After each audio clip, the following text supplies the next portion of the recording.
The pastor spoke in a voice that made even the lights sit still. People said the right words in the right order, and set them down on the front pew like flowers that would never need water. I stood when I was meant to stand, sat when the hymn ended, bowed my head at the name that once came running down the stairs when I called for dinner. My daughter. The syllables fit nowhere now. Afterwards, the church basement filled with steam from coffee urns, and the rustle of vinyl tablecloths. Casseroles arrived in every shade of comfort, cheddar under crushed crackers, chicken under breadcrumbs, love masked as sodium. Women I hadn't seen in years pressed my hands and my elbows, and sometimes my shoulder, as if I might tip if they let go too soon. I thanked them all with the same small sentence because anything bigger would break in my mouth. Her picture stood on an easel by the punch bowl. She was laughing at something none of us could see anymore, head thrown back, the kind of laugh that made you grateful to be in the room. People touched the frame like a talisman. I didn't. I kept filling cups and moving chairs, performing usefulness the way men do when the alternative is drowning in public. My son-in-law held court by the door, a suit that fit better than the day. He shook hands, accepted condolences, told a story about her college prank that made the room bravest smile. He looked like a man passing for himself. When he caught my eye, he gave me a nod, brief and unreadable. We were both made of splinters and duct tape. At some point a child, someone's nephew, wild with sugar and permission, ran a lap around the tables and clipped my knee. I staggered a fraction and caught myself on the back of a folding chair. The metal was cold, and the little sting of it, the quick pain, felt like a kindness. It gave my body something specific to feel. We took the last pants home in the trunk, tin lids breathing in and out with the road. In the kitchen, my wife's absence moved like a draft I couldn't find the source of, and still I stacked the dishes and labeled the foil because order is a raft. Friends trickled in behind us with more food and stories, then stories without food, and then just their coats as they left, promising to check in tomorrow, next week, always. Evening pressed its face to the windows. The house loosened its shoulders by degrees. I washed a plate that didn't need washing and set it to dry. Somewhere a neighbor's dog barked at nothing. The refrigerator hummed like a tired hymn. When the last door clicked shut, the silence arrived on both feet. I stood in the hallway where her height marks still climbed the molding in pencil, where the top line will now always be the top line. My hands, empty at last, didn't know where to go. I leaned my forehead to the wall and found it cool. For a long time I didn't move. I waited for the wave that had been pacing offshore all day to rise and take me. When it came, it was not a shout but a flood, and I let it have my name. The door shut behind the last casserole, and the house exhaled. Paper plates leaned against the sink like tired soldiers. The coffee urn clicked as it cooled. I walked a loop I didn't remember deciding to walk, dining room, hallway, living room, collecting napkins, setting them in a neat stack as if order could barter with absence. He was by the mantel, my son-in-law, straightening a photo that has been straight for years. His tie was loosened, his face the gray you get when you've outlasted your own bravado. "Thank you," I said, because that's the sentence men give each other when there's nothing left to carry but air. He didn't nod. He watched my hands smooth a tablecloth that didn't need smoothing and said, in a voice that had all the warmth of the refrigerator hum, "Pack your bags. Learn to move on." It landed without echo. A clean blow. The words didn't rise or fall. They simply occupied the room, took a chair, crossed their legs. For a second I thought I'd misheard. The clock in the hall took 3 deliberate breaths while my ears caught up to my bones. Then he gave me a deadline like a plumber gives an estimate. 24 hours. Long enough to pretend it was kindness, short enough to make mercy feel like a trick of the light. I stood in my daughter's hallway with its scuffed baseboards and family photos that now leaned away from me, and I understood that time can be both a room and a trap. The pastor spoke in a voice that made even the lights sit still. People said the right words in the right order, and set them down on the front pew like flowers that would never need water. I stood when I was meant to stand, sat when the hymn ended, bowed my head at the name that once came running down the stairs when I called for dinner. My daughter. The syllables fit nowhere now. Afterwards, the church basement filled with steam from coffee urns, and the rustle of vinyl tablecloths. Casseroles arrived in every shade of comfort, cheddar under crushed crackers, chicken under breadcrumbs, love masked as sodium. Women I hadn't seen in years pressed my hands and my elbows, and sometimes my shoulder, as if I might tip if they let go too soon. I thanked them all with the same small sentence because anything bigger would break in my mouth. Her picture stood on an easel by the punch bowl. She was laughing at something none of us could see anymore, head thrown back, the kind of laugh that made you grateful to be in the room. People touched the frame like a talisman. I didn't. I kept filling cups and moving chairs, performing usefulness the way men do when the alternative is drowning in public. My son-in-law held court by the door, a suit that fit better than the day. He shook hands, accepted condolences, told a story about her college prank that made the room bravest smile. He looked like a man passing for himself. When he caught my eye, he gave me a nod, brief and unreadable. We were both made of splinters and duct tape. At some point a child, someone's nephew, wild with sugar and permission, ran a lap around the tables and clipped my knee. I staggered a fraction and caught myself on the back of a folding chair. The metal was cold, and the little sting of it, the quick pain, felt like a kindness. It gave my body something specific to feel. We took the last pans home in the trunk, tin lids breathing in and out with the road.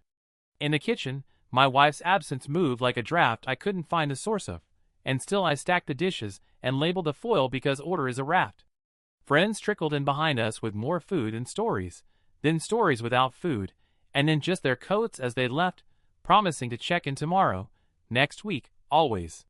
Evening pressed its face to the windows. The house loosened its shoulders by degrees. I washed a plate that didn't need washing and set it to dry. Somewhere a neighbor's dog barked at nothing. The refrigerator hummed like it tired him. When the last door clicked shut, the silence arrived on both feet. I stood in the hallway where her height marks still climbed the molding in pencil, where the top line will now always be the top line. My hands, empty at last, didn't know where to go. I leaned my forehead to the wall and found it cool. For a long time I didn't move. I waited for the wave that had been pacing offshore all day to rise and take me. When it came, it was not a shout but a flood, and I let it have my name. The door shut behind the last casserole, and the house exhaled. Paper plates leaned against the sink like tired soldiers. The coffee urn clicked as it cooled. I walked a loop I didn't remember deciding to walk, dining room, hallway, living room, collecting napkins, setting them in a neat stack as if order could barter with absence. He was by the mantel, my son-in-law, straightening a photo that has been straight for years. His tie was loosened, his face the gray you get when you've outlasted your own bravado. "Thank you," I said, because that's the sentence men give each other when there's nothing left to carry but air. He didn't nod. He watched my hands smooth a tablecloth that didn't need smoothing and said, in a voice that had all the warmth of the refrigerator hum, "Pack your bags. Learn to move on." It landed without echo. A clean blow. The words didn't rise or fall. They simply occupied the room, took a chair, crossed their legs. For a second I thought I'd misheard. The clock in the hall took 3 deliberate breaths while my ears caught up to my bones. Then he gave me a deadline like a plumber gives an estimate. 24 hours. Long enough to pretend it was kindness, short enough to make mercy feel like a trick of the light. I stood in my daughter's hallway with its scuffed baseboards and family photos that now leaned away from me, and I understood that time can be both a room and a trap. Morning has a different sound in a parking lot. Not birds, compressors kicking on, a truck downshifting, the sigh of a back door's hinge as a kid with a mop steps into a day he hasn't earned yet. I carried a toothbrush in my pocket like contraband, nodded to no one, and learned the angle of a face under fluorescent light that says I belong here, I am quick, I leave it cleaner than I found it. The mirror told the truth, and I stared it down long enough to pass as a man who was only washing up. Coffee bought me time. 1 cup, black, refilled without asking if I kept the rhythm of gratitude small and regular. The waitress called me hon the way waitresses do when they decide to forgive the world for one more day. I adopted a corner booth and a newspaper someone else had surrendered. If I folded it wide enough, it felt like a wall. Cheap coffee is a clock. You sip it to mark an hour, to belong to something besides the back seat of a sedan. Invisibility isn't a magic trick, it's a posture. You move parallel to purpose. You don't linger near the door that staff use because it confuses the story. You learn which gas station is soap that's more than a rumor.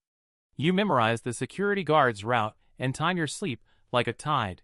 20 minutes at a stretch, the engine off, keys turned in the ignition just enough to promise warmth if you need it.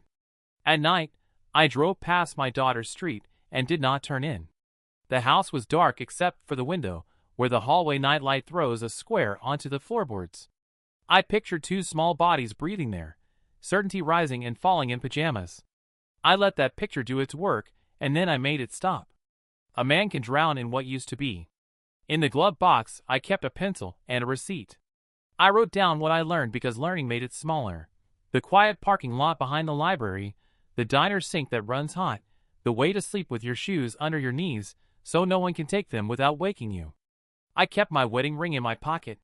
Metal is cold until it isn't, and the warming of it in my palm was proof I was still here. The second night was easier because that is the treachery of survival. It feels like competence. I told myself this was a bridge, not a destination. Then I reclined the seat, eased my shoulder into the familiar ache, and disappeared for a while on purpose. I told myself I was only taking the long way back to the diner, that the light was better on the old Elm Street, that habits aren't handcuffs. The car turned on its own. I parked half a block away and walked the sidewalk like a man passing through a museum he didn't buy a ticket for. At the corner, I stopped behind the hedge where the fence drops just enough to make you taller. The house looked smaller without her in it. A bright blue dumpster squatted in the driveway like a decision. Two men in gloves moved through the rooms as if they were bailing a boat. A chair came first, the reading chair she stole from me when she discovered it swallowed a bleak afternoon whole. The fabric had a threadbare patch where her heel used to worry a groove.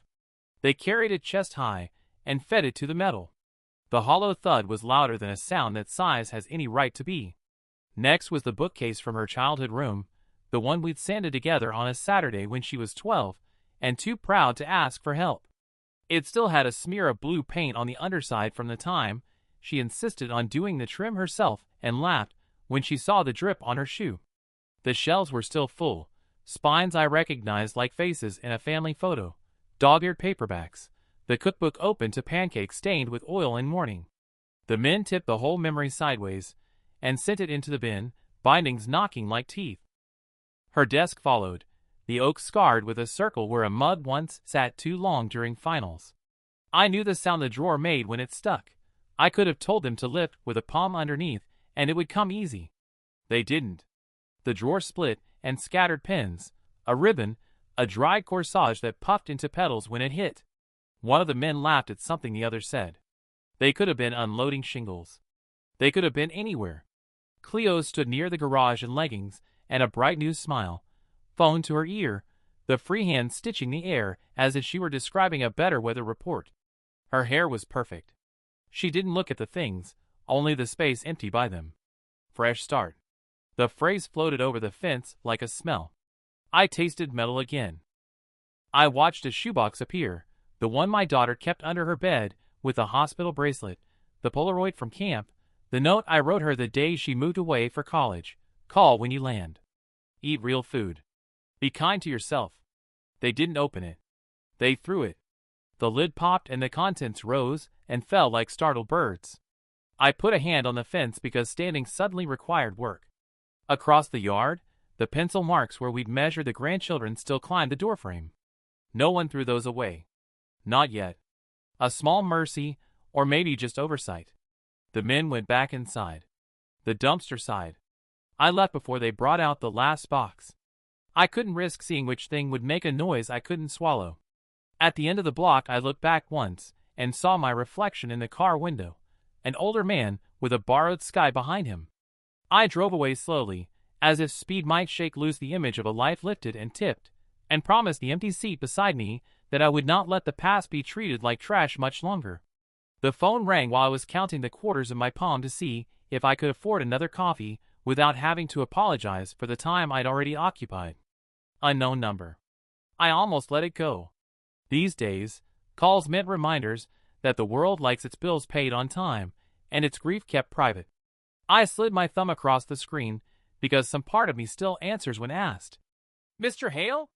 A man's voice, careful, vowels laid out in order. My name is Daniel Ross. I was your daughter's attorney. The diner around me went on being a diner. Knife on plate, a laugh from the grill, the soft hiss of bacon. My own name sounded like a stranger's. "Yes, I've been trying to reach you," he said, and I heard no accusation in it, only fact. "There are matters regarding your daughter's estate, and a letter she left in my care. It's important we meet." "Estate," I repeated, a word too formal to fit the back booth where the vinyl stuck to my wrist. "She didn't have—" I stopped, because I didn't know what she had. There is a particular shame in realizing how much of your child's adult life you watched from the bleachers, cheering at the right moments, missing the huddle. "She was thorough," he said. "Could you come today?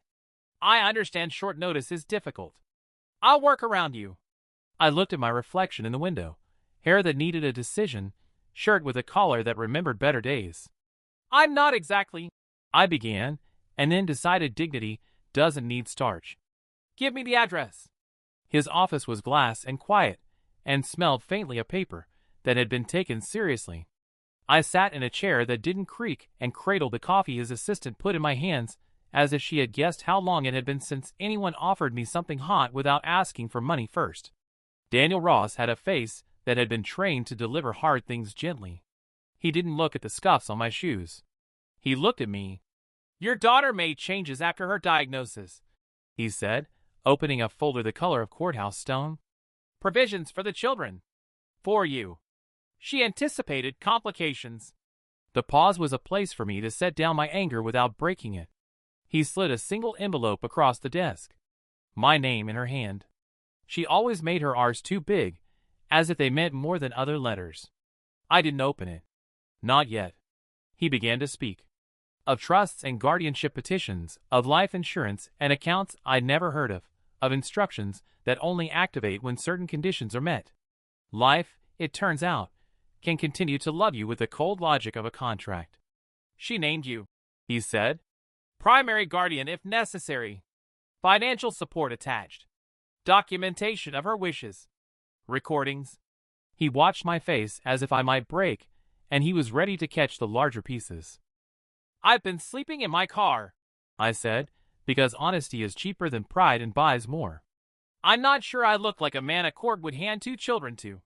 He nodded once, as if he'd expected the confession and had saved a place for it. "We'll address housing immediately. Tonight if we must. Your daughter left funds for just this scenario. She was particular." I opened the letter. Her voice came up off the page in the tilt of the words. "Dad, if this finds you, it means I wasn't able to say it to your face without making it harder on us both. Please do what you do best. Show up. Take care of my kids. Take care of yourself. I've made sure you can.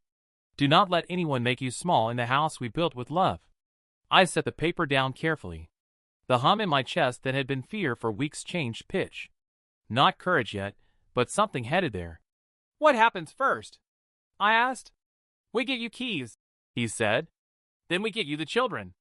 Her handwriting made a sound in my head before my eyes caught up, the way a certain laugh can walk into a room before the person does. She'd always leaned too hard on the pen when she cared about the sentence. The downstrokes dug little canyons in the paper. My name at the top was both an invitation and a hand on my shoulder. I sat in the borrowed chair in the lawyer's office and let the envelope give up what it had been holding for me.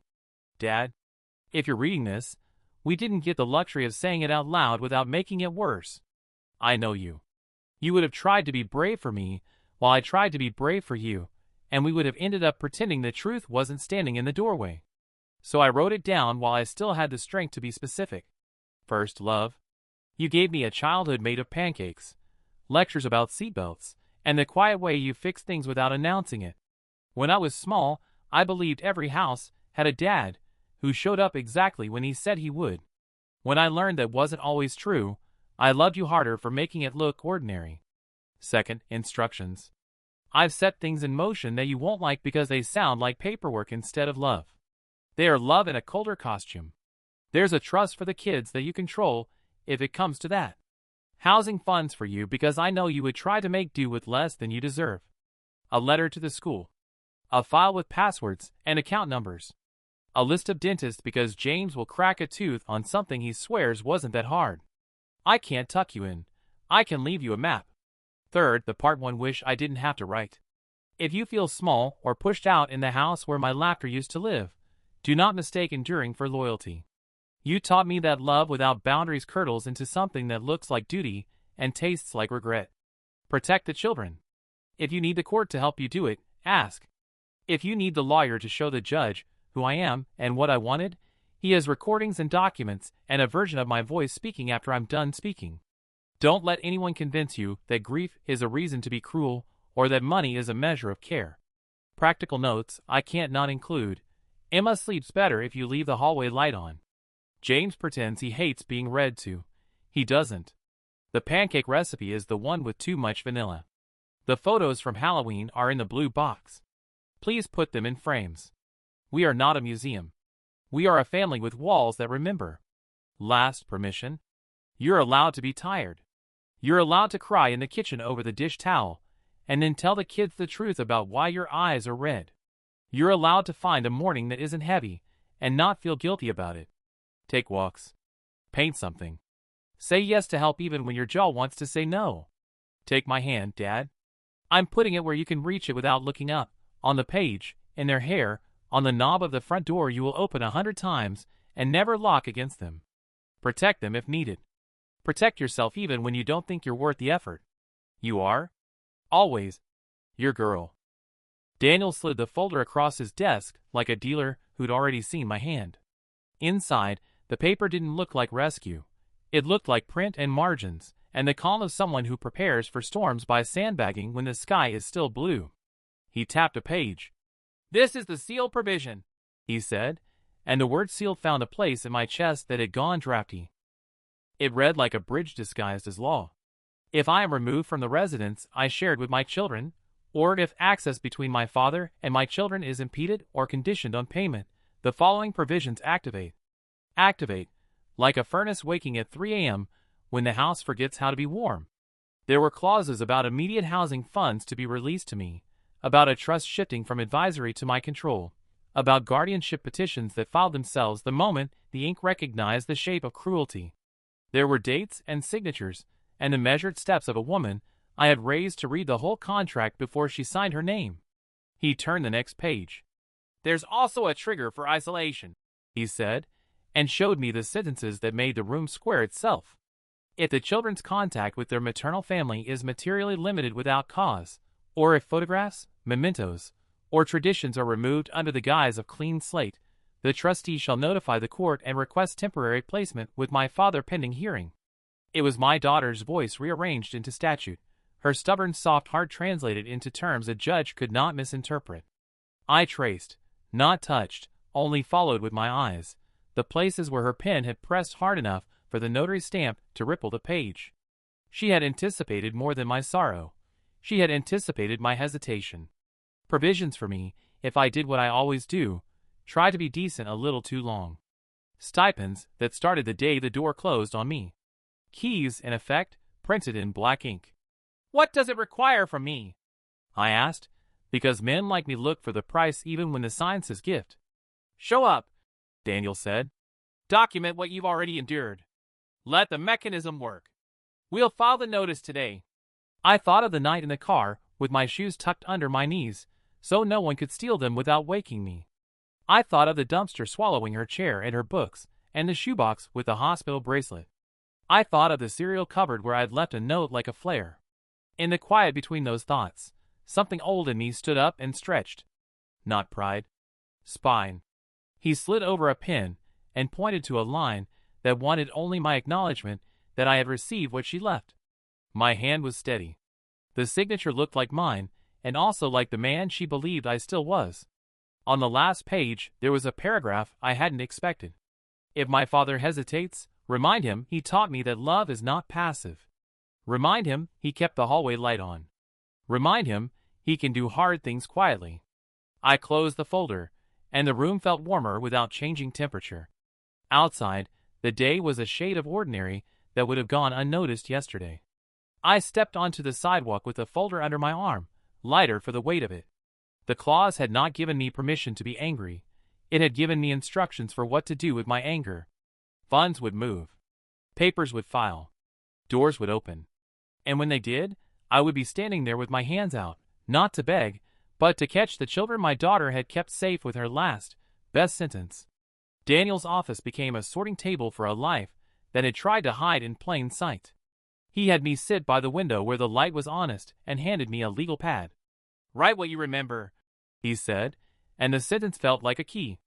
Memory, it turns out, is a better witness when you give it a chair. We started with the easy things, dates that had already carved themselves into bone. The week after the funeral, when the locks were changed. "For safety." The text I received at 10:42 p.m. "We're simplifying. Please don't come by unannounced." The email to the school that removed my name from the pickup list without so much as a reply all. Each fact sat on the page like a small, patient weight. Daniel's paralegal printed messages by the yard. Threads where my son-in-law's tone changed by degrees from grief to logistics to something like sales.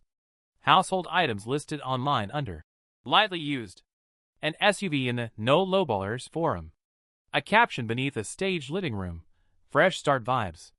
He'd left the kids' art tacked to the refrigerator in one photo, but zooming in you could see the edges curling where the tape had been peeled up and repositioned for the shot. Bank records told a colder story. Tuition payments delayed while deposits to a high-end furniture store cleared overnight. A retreat in Palm Springs flagged as professional development. Airline holds to a coastal city where his sister lives, with dates that suspiciously hug the end of the school year. The numbers didn't accuse. They simply refused to lie. The school folder was worst. Post-it notes about Emma's sudden quiet, James's missing homework after months of clean sheets. A counselor's email requesting a meeting about adjustment that had never been scheduled. I read the line twice. Student reports photos of mother removed from home for being too sad. I felt the pen press harder than the paper deserved and set it down before I tore something that wasn't mine. "Keep breathing," Daniel said without looking up. He worked like a man repairing a watch, tweezers and patience, tiny screws set in order. He asked for nothing I couldn't give. I gave more than I meant to because telling the truth in that room felt less like betrayal and more like turning on a light. Midway through, we found the messages that stitched the whole pattern together. A chat with a realtor, listing ASAP if we can. Market's hot, house shows better, without history. An exchange with a friend, hard to grieve, when everyone expects casseroles. Ready to move on. The friend sent a heart. He sent a checkmark. My daughter's calendar reminder still pinged on the shared account the day those texts were sent. Dad picks up at 3:15. Pancakes.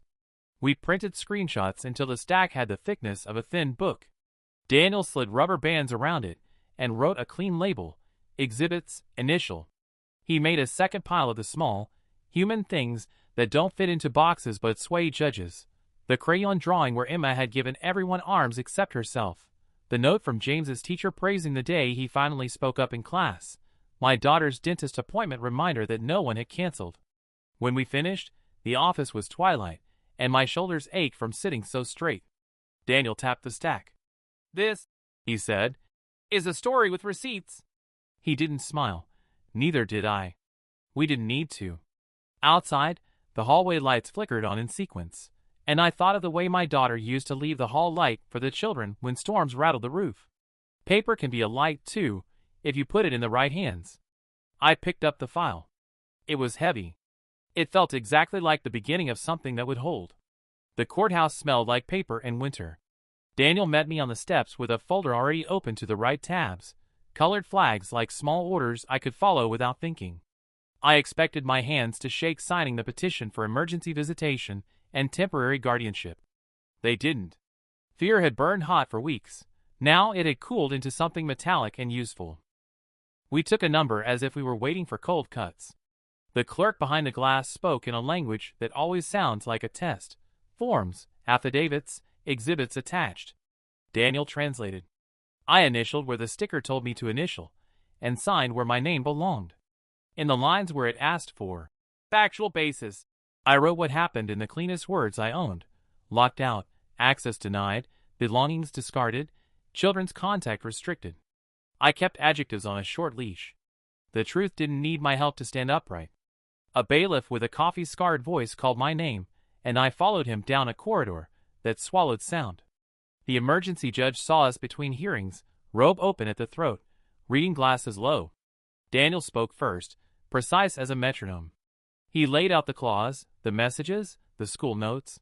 He didn't look dramatic because paper had done the work drama usually does.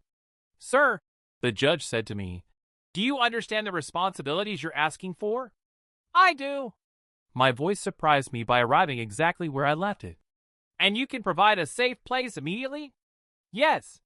Daniel slid over a hotel booking for the night, and a short-term lease set to start tomorrow. My daughter had paid for both with money that had been disguised as foresight. The judge looked at the receipts the way a carpenter looks at a beam and decides it will bear weight. He signed an order for visitation that day and temporary guardianship pending a full hearing. The pen made a sound I will hear when the house is quiet years from now. He added a line about supervised exchanges, about the children not being moved from the county without permission. The bailiff stamped everything with a thud that felt like a gavel inside my ribs. Outside, the air tasted like tin and relief. Daniel shook my hand and didn't say congratulations because this wasn't that. "We go to the school," he said. "You'll show this to the principal. The order speaks for you." I walked faster than I needed to. The folder under my arm warmed with my body heat until it felt less like paper and more like a small door I could carry. For weeks I'd been bracing for the next blow, a man on his heels waiting for pain. Now I was on the balls of my feet, balanced, moving towards something I could name. The fear didn't return. It had been replaced by a colder resolve that fit like a tool in my hand. I wasn't here to win. I was here to show up with the right keys. The courtroom was colder than the hallway, as if the air had been told to behave. Benches creaked under strangers. A clock that no one looked at kept the only honest time in the room. I sat at our table with a glass of water that tasted faintly of dust and metal, and tried to keep my hand still on the wood. Across the aisle, he checked his phone until the bailiff told him not to. He stared at the empty screen like it might develop sympathy. The judge entered without ceremony, robed dark as a closed door. We stood, we sat, and paper took the floor. Daniel spoke first, stacking facts the way you stack boards when you mean to build something square. He did not reach for adjectives, he reached for dates. He laid the clause in front of the court like a map. Then he nodded to the small speaker on the clerk's desk, and the room shifted from paperwork to presence. My daughter's voice filled the air. It was a recording made at a kitchen table I could picture from memory, the clink of her ring against a mug, the small drag of paper when she slid a note toward the microphone, so she wouldn't forget the points she meant to make. She spoke as if she were carrying a fragile thing in both hands, and didn't want to jostle it, steady, careful, no tremor to ask for praise. She said the children's names the way only someone who has kissed them while they slept can say them. She described their fears, their tells, the way Emma goes quiet when she wants to be brave, and how James laughs too loudly when he feels left behind. She said what she wanted for them, walls that remembered, routines that forgave, a home where grief could sit at the table without being told to mind its manners. She said my name. She did not make me a saint. She made me a man who shows up, who burns pancakes and apologizes for the smoke alarm, who leaves the hallway light on. "If I am gone," she said, and the words thinned the room, "and my children are handled like objects, or distance is used like a lock, my father knows what to do. Please let him." The speaker clicked softly when the recording ended. The judge did not look at anyone for a long breath. You could hear a page turn somewhere behind us, someone's pen cap worrying at a thumb. Then the judge adjusted her glasses and addressed the room in the voice of someone who has seen too many performances and learned to look for the tell. Counsel for the other side tried to sell a story of stability and fresh starts. It slid on the tile and didn't find footing. The school's notes spoke in their thin, unembellished script. The bank records did not emote. The photographs, the blank walls, the stage smiles, laid down a quiet that didn't feel like peace. When the order came, it came clean. Temporary custody to be pending review, visitation defined by the children's needs, no relocation without permission, the trust activated as written. The gavel wasn't loud. It didn't need to be. The sound that stayed with me was her voice from the speaker, love arranged in advance, measured and notarized, but still unmistakably hers. I stood because everyone stood. I breathed because I could. And for the first time in weeks, the future didn't look like a hallway with all the lights off. The keys felt heavier than they should, a little fist of metal in my pocket that kept reminding me I had something to unlock. The apartment manager handed them over with a practiced smile and a checklist for the move-in inspection. I walked through the rooms, like a man counting blessings out loud so he won't forget any. 2 small bedrooms. A living room that would be brayed with lamps. A kitchen whose linoleum had given up pretending to be tile. I opened the windows and let ordinary air in. The twins' beds came flat in boxes that swore they were simple. I laid the pieces out on the floor and followed the instructions like scripture. Slat, bolt, washer, repeat. By the time I tightened the last Allen screw, sweat had found the small of my back and the rooms had stopped echoing. I set sheets with blue stripes on one, yellow stars on the other. The pillows looked too new, so I punched them once to give them a history. In the kitchen I unpacked a skillet, a whisk, and the bottle of cheap vanilla I grabbed without thinking. Pancakes were always the password in this family. I mixed batter the way my hands remembered. Too much vanilla, a little extra salt because grief dulls everything and breakfast should refuse to. When the pan warmed and the first butter slid to the edges and went quiet, the place began to smell like home on purpose. The social worker knocked at 3:15 sharp. Behind her, 2 small faces that tried to be careful and failed a moment. They saw the stack of books by the window and the rug shaped like a street with painted intersections. Emma went in first. She was already half out of habit, half out of hope. Jane stood in the doorway and took in the room like a referee. Walls, exits, the distance from couch to kitchen, the beds visible down the short hall. "Which one's mine?" he asked, because some questions are tests and some are lifelines. "Whichever you choose," I said. "We can swap tomorrow if you change your mind." He picked the one with the stars and didn't explain. Emma ran a hand along the blue stripes and announced hers by the way she smoothed the corner. "Can I put my rocks on the windowsill?" she said. "Please do. They'll keep the glass from getting lonely." We ate on mismatched plates at the little table I'd hauled up the stairs one leg at a time. The first pancake came out a little too dark, and I handed it to myself the way I always had, leaving the good ones for them. Syrup found its way into hair and onto the floor. I didn't rush. We started small, the way you learn a song by humming the easy parts. Homework at the table, pencils and a jar that used to hold wooden spoons. I made a rule that wasn't a rule. You can spread your worksheets as wide as your reach. James tested it with a math page that traveled like a continent. Emma lined up spelling words beside her rock collection, as if language needed ballast. When they argued about whose eraser was luckier, I let the argument end in laughter and crumbs instead of shame. After dinner, dishes went into soapy water to think about their behavior while we read. I took the armchair by the lamp, and they claimed the worn couch like veterans. We started with the book their mother loved at their age, the one with a dog that understood more than most people. Emma read the parts with italics. James read the sound effects with unnecessary enthusiasm. When the dog got lost in chapter 5, both of them went quiet. I didn't hurry the silence. I let the page lie open until their breathing found the same measure. Some nights we cried because grief is a guest who doesn't knock. It would arrive in the middle of a sentence, James describing a kickball game, Emma trying to remember the word for meteor, and then the air would thin. I learned the choreography: put the kettle on, sit on the floor, keep eye level honest. No one had to excuse themselves to the bathroom to be brave alone. Tears were for the room, like stories and socks. I said out loud what I wish someone had told me when I was small. Crying is just your love with the lid off. We built other rituals with the pieces that used to hurt. Saturday mornings we took the blue box of photos to the table and chose 3 to frame. 1 for the hall, 1 for each nightstand. If a picture made the room too tight, we set it aside without ceremony. The rule was simple: we hold what we can, and what we can't we visit later. At bedtime, I left the hallway light on and told them the same 2 stories in rotation. How their mother once tried to bake a cake with salt instead of sugar. How she learned to ride a bike by shouting her own encouragement into the wind. Emma asked for the cake story on hard days. James asked for the bike when the world felt tilted. Sometimes I slipped and said your mom instead of your mother, and the children would smile like I'd remembered something important rather than forgotten a script. School mornings found us early on purpose. Lunches packed, shoes located without turning the place into a search warrant. We practiced goodbyes that didn't cling too hard.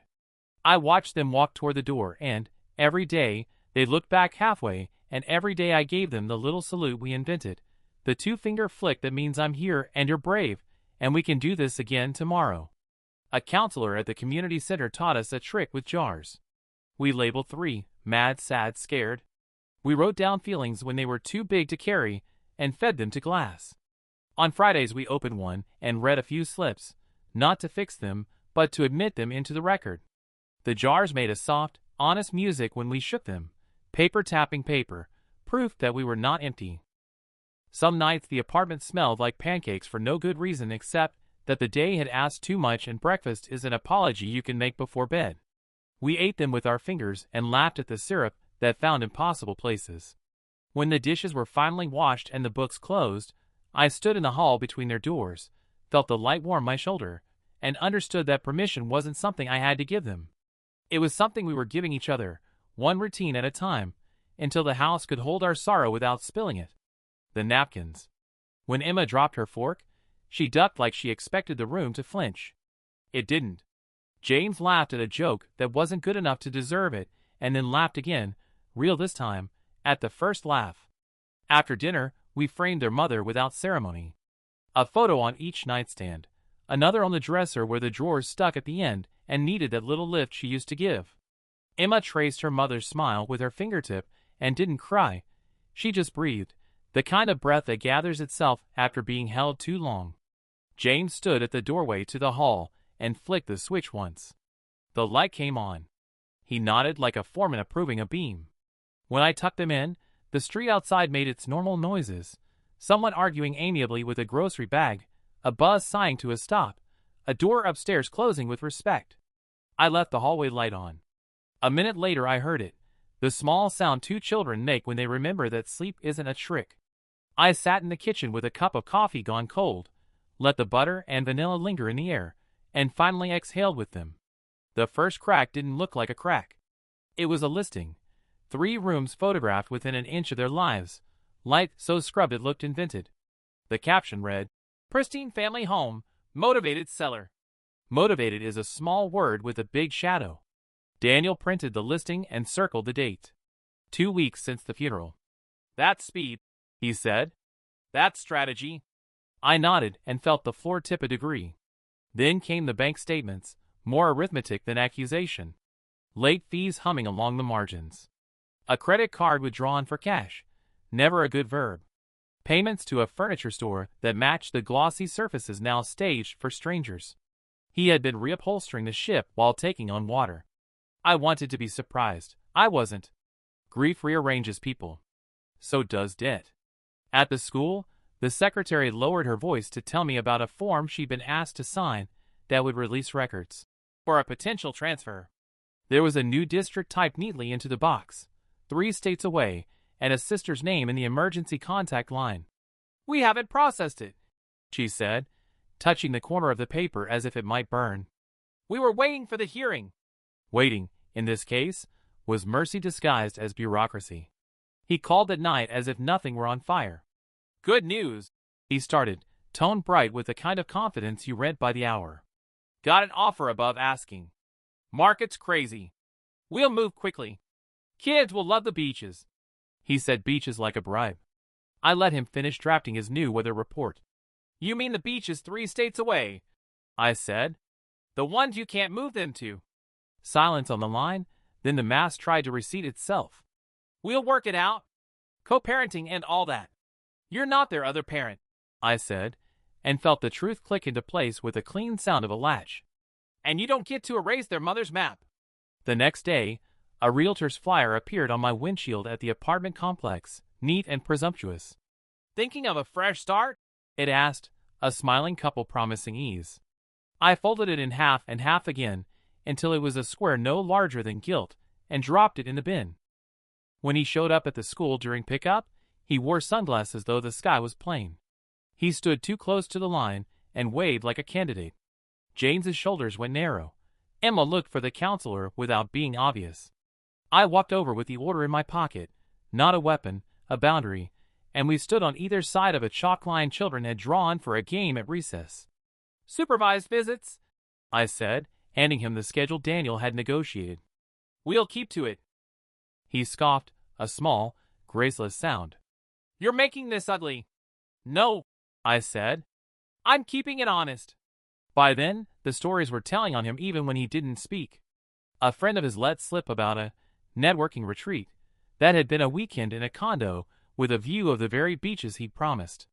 The urgent repairs, fun drained into restaurants where the knives are louder than the conversation. A storage unit rented, contents undisclosed. All of it added up to a man sprinting toward a future that didn't have children in the foreground so much as in the way.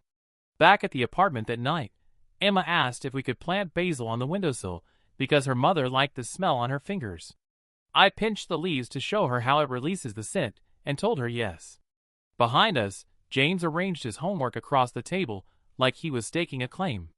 The mask could slip, the sales could hurry, the plans could race ahead of permission. In here, we were building a life that didn't require a brochure to feel real. The second hearing didn't feel like a battle so much as the end of a long, careful measurement. We filed in with our piles of paper, our small, unglamorous truths. The judge read, asked, read again. No speeches.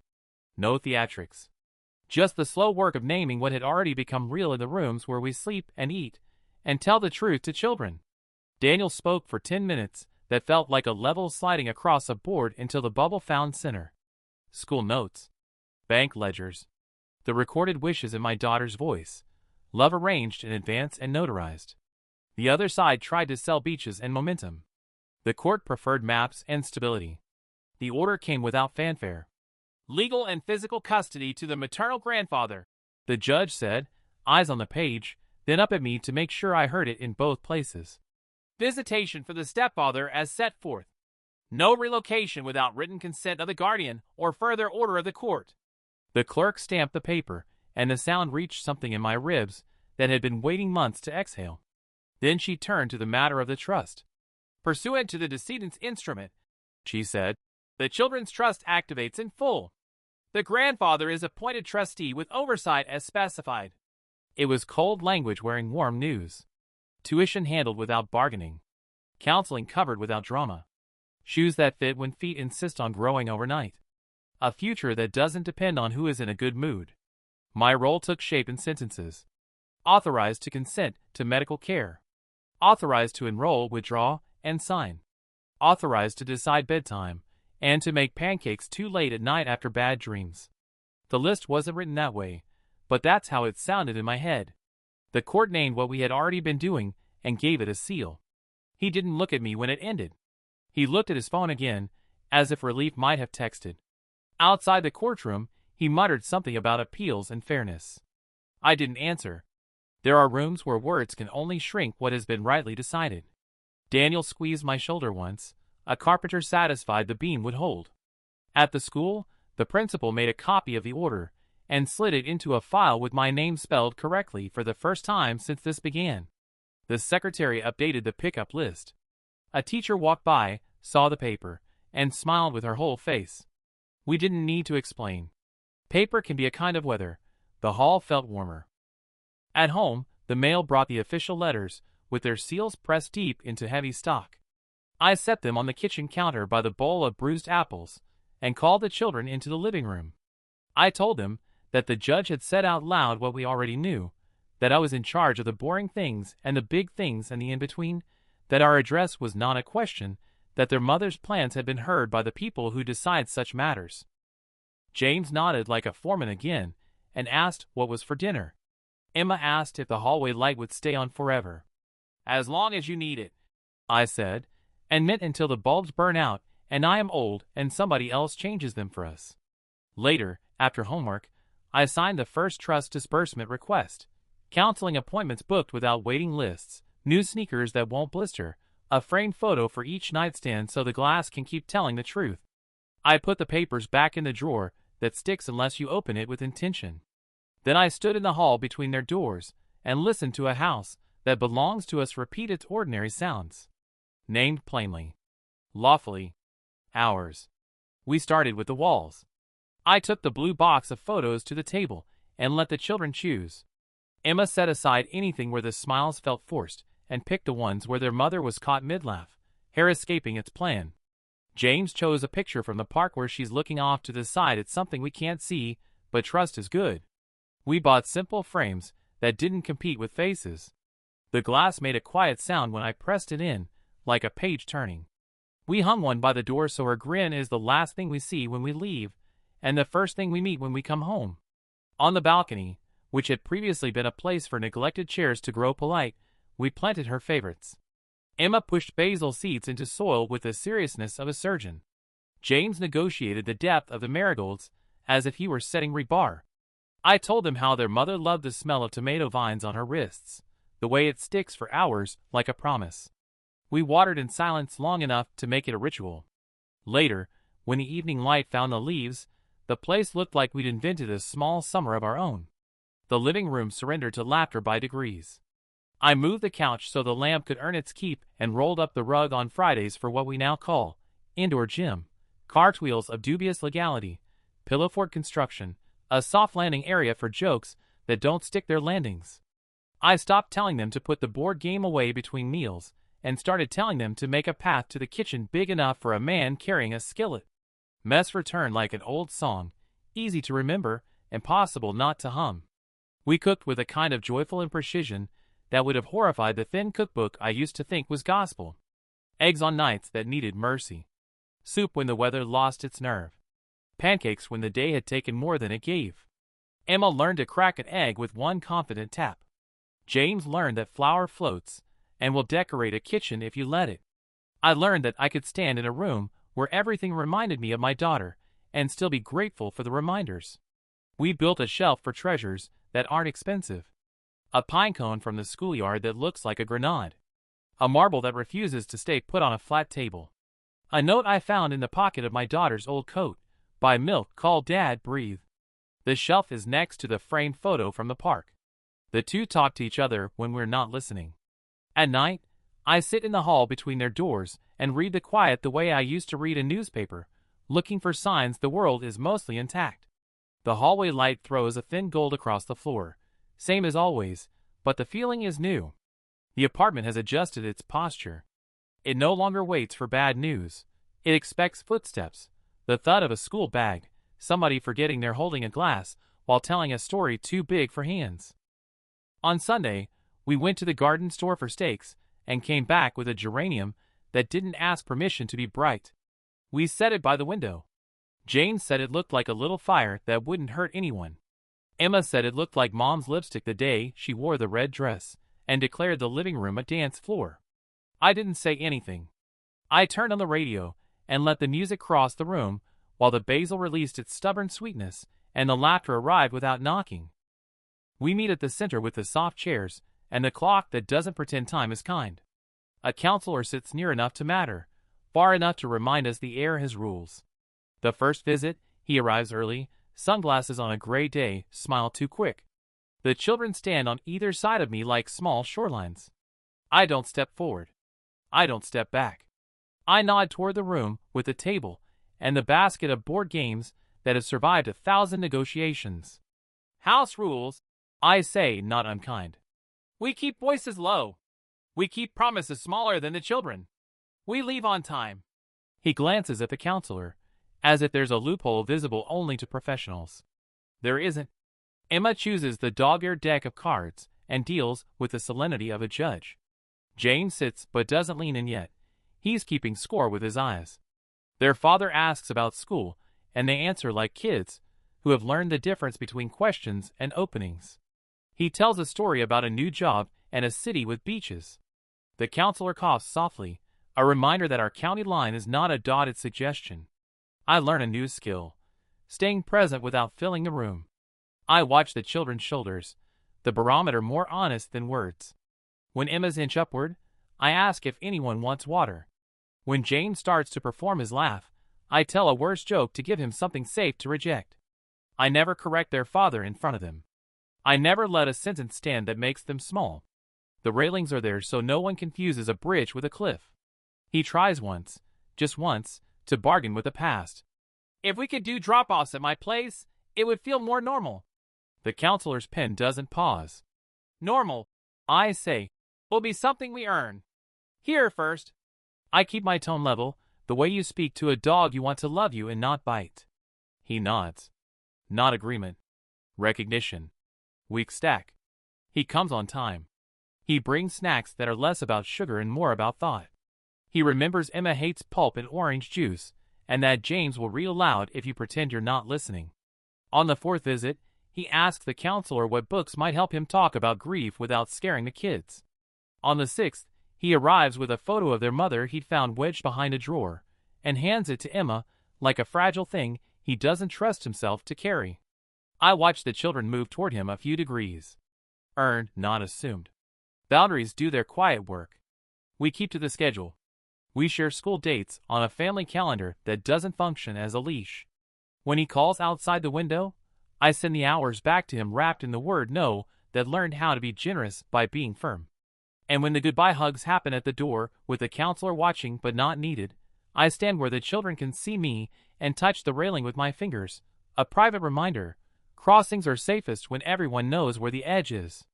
On the drive home, Emma says the visits don't make her stomach hurt anymore. Jane says the jokes are better when nobody is trying too hard. I flip on the turn signal, wait for the opening, and take it. That's all a bridge is, in the end, a way across that holds. The fridge is a bulletin board of ordinary victories. Report cards held up by a magnet shaped like a lemon.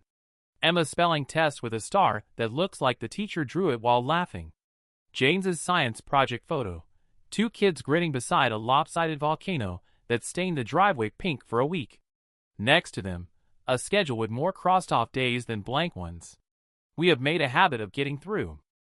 By the door, shoes line up like small animals, each with a history.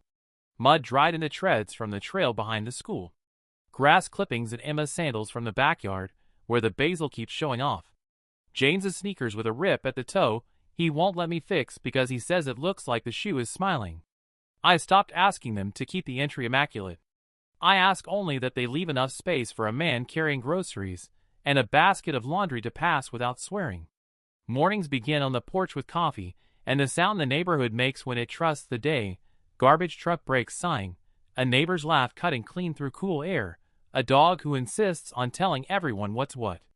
The geranium we planted last spring throws out more red than seems reasonable, and the tomato vines leave green on my wrists when I brush past to water. I take the first sip and let the quiet do its work. It's not the silence of something missing anymore. It's the hush that comes before a good song. Inside, the house carries our shape without strain. Homework still sprawls across the table, but now it knows when to tidy itself for dinner. The hallway light is off most nights. When it's on, it's for weather or bad dreams, not policy. We frame new photos without retiring the old ones. Their mother lives in wood and glass and, more importantly, in the jokes we repeat and the recipes we know by muscle memory. Sometimes Emma wears the locket and forgets she has it on. Sometimes James falls asleep with a book across his chest, mouth open, a boy and a person at once. Their father shows up on schedule. The center's chairs have learned our names. He's softer around the edges, less performative. He asks better questions and waits for answers that aren't immediately useful to him. The kids come home with stories that don't need translating. Earned, still, but easier. The trust pays for the things trust should pay for. Braces, a camp where Emma learned to paddle a canoe in a straight line. Counseling we no longer attend every week but keep on the calendar like a toothbrush. You don't wait until something hurts. My own appointments are on there too. Blood pressure under control, shoes that don't make my knee complain, a paint class on Tuesdays where my pears still look suspicious but less so. On Sundays we still make pancakes too late and eat them too fast. Grease pops, syrup climbs, and I let it. We open the blue box less often. When we do, it's to add a new scrap, a ticket stub from the school play, a leaf James swears is from a tree that doesn't grow here. Grief hasn't left. It's simply stopped trying to be the loudest voice in the room. Sometimes, after lights out, I sit on the top step of the porch with a second cup I don't need and listen to the house breathe. The promise I made to the dark in a driveway a lifetime ago sits beside me like an old friend. I kept it. The children sleep in rooms that remember their mother and belong to their future. And me? I am not the man waiting in a car for the sun to open a diner anymore. I am a grandfather with coffee on a quiet porch, a calendar full of small duties, and a life that fits in my hands.